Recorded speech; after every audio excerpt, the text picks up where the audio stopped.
uma peregrinação penitencial. Assim, o próprio Papa Francisco definiu sua viagem ao Canadá, que será realizada de 24 a 30 de julho. Com o lema Caminhar Juntos, essa viagem quer contribuir para o caminho de reconciliação com os indígenas do Canadá. Sabe por quê? A história remonta ao fim do século XIX e início do XX e envolve as chamadas escolas residenciais, que eram administradas pelo governo e pela igreja. Nessas escolas, as crianças indígenas eram forçadas a deixar a própria cultura e assimilar a cultura europeia. Nossa equipe de jornalismo conversou com a vaticanista e historiadora da igreja, Mirticele Medeiros, sobre esse contexto que marca a viagem de Francisco. Vamos conferir?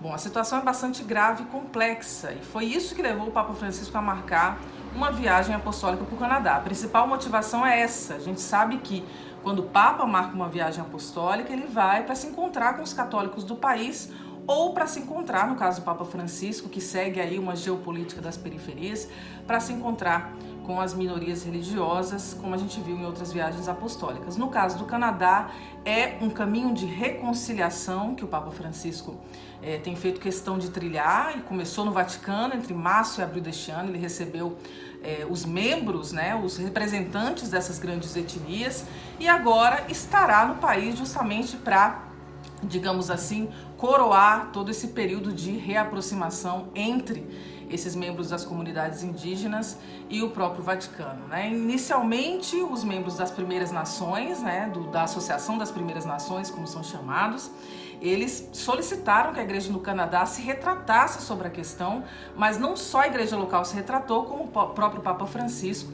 Ele, inclusive, chegou a falar em outras ocasiões que o que aconteceu no Canadá foi um genocídio cultural, que afinal de contas, essas crianças que foram levadas muitas vezes forçadamente para esses internados católicos, elas se apartaram completamente de suas famílias e também foram obrigadas a integrar-se socialmente, perdendo então as suas próprias raízes culturais. E isso a Igreja Católica, na atualidade, não é a favor, vai justamente contra essa questão. A gente viu no Sínodo da Amazônia todo esse esforço também de reconhecer essas grandes tradições, de reconhecer as tradições dos povos nativos, e é mais ou menos já seguindo uma tendência que a Igreja Católica tem aplicado de, então, trilhar esse caminho contra todas as colonizações, não só as colonizações ideológicas, mas as colonizações efetivas. E ainda falando do Sínodo da Amazônia, o Papa inclusive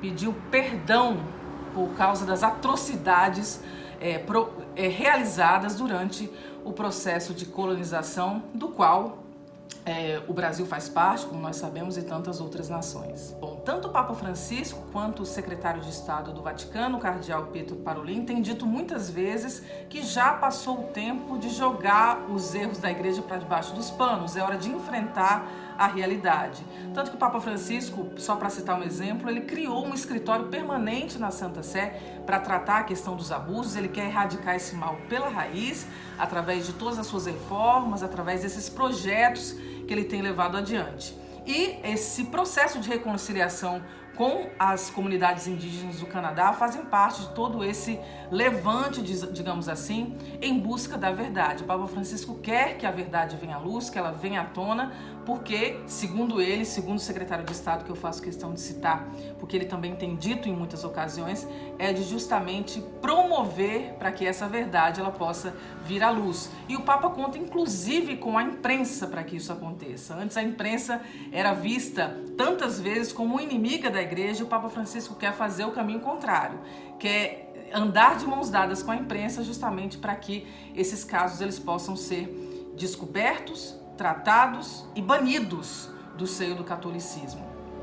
O Papa João Paulo II, nos anos 2000, como a gente recorda muito bem, pediu perdão publicamente pelos erros da igreja cometidos durante o período das cruzadas, durante a Inquisição, e o Papa Francisco, seguindo essa tendência dos papas contemporâneos, se coloca então em atitude de humildade para reconhecer justamente que é hora sim de tratar esses casos frente a frente, de frente, para que justamente eles não se repitam.